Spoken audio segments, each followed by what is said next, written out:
¿Qué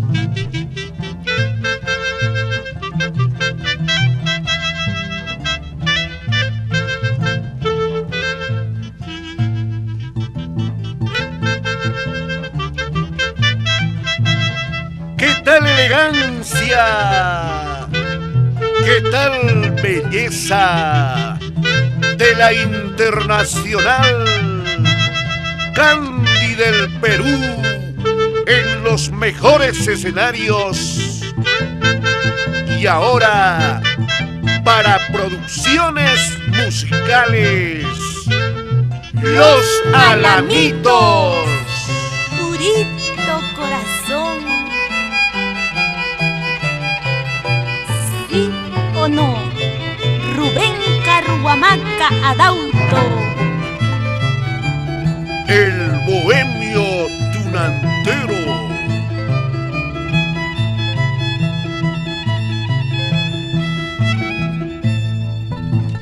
¿qué te pasará cuando yo me vaya? ¿Con quién estarás cuando no me encuentres tú? ¿Qué sucederá cuando me veas? ¿Quién será la que me reemplace? ¿Qué te pasará cuando yo me vaya? ¿Con quién estarás cuando no me encuentres tú? ¿Qué sucederá cuando me veas? ¿Quién será la que me reemplace? Como este cariño no hallarás donde tú vayas. Como mi amor tú no encontrarás en brazos de otra. Como mi risa solo encontrarás tu fingida triste destino. Ay, palomita, palomita, ¿por qué sufrirás tanto?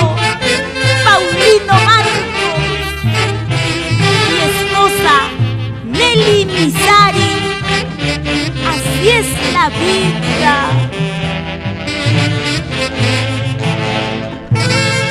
¿Qué te pasará cuando yo me vaya? ¿Con quién estarás cuando no me encuentres? ¿Qué sucederá cuando me veas? ¿Quién será la que me reemplace? Como este cariño no hallarás donde tú vayas. Como mi amor tú no encontrarás en brazos de otra. Como mi risa solo encontrarás tu fingidas triste destino. Esa prosa del chulo elegante Edwin Nostroza Córdoba, toda una vida por Jauja. No se quede el promotor de los mejores espectáculos, Julián Canchanga, en Huancavelica. Cálmate ya tu corazón, no sufras más por mi amor, que el daño ya está hecho. No me pidas más mi perdón, solo quiero verte feliz, ya si no estés a mi lado. Cálmate ya tu corazón, no sufras más por mi amor, que el daño ya está hecho. No me pidas más mi perdón, solo quiero verte feliz, ya si no estés a mi lado. Así, Orlando Sánchez, por Orcotuna.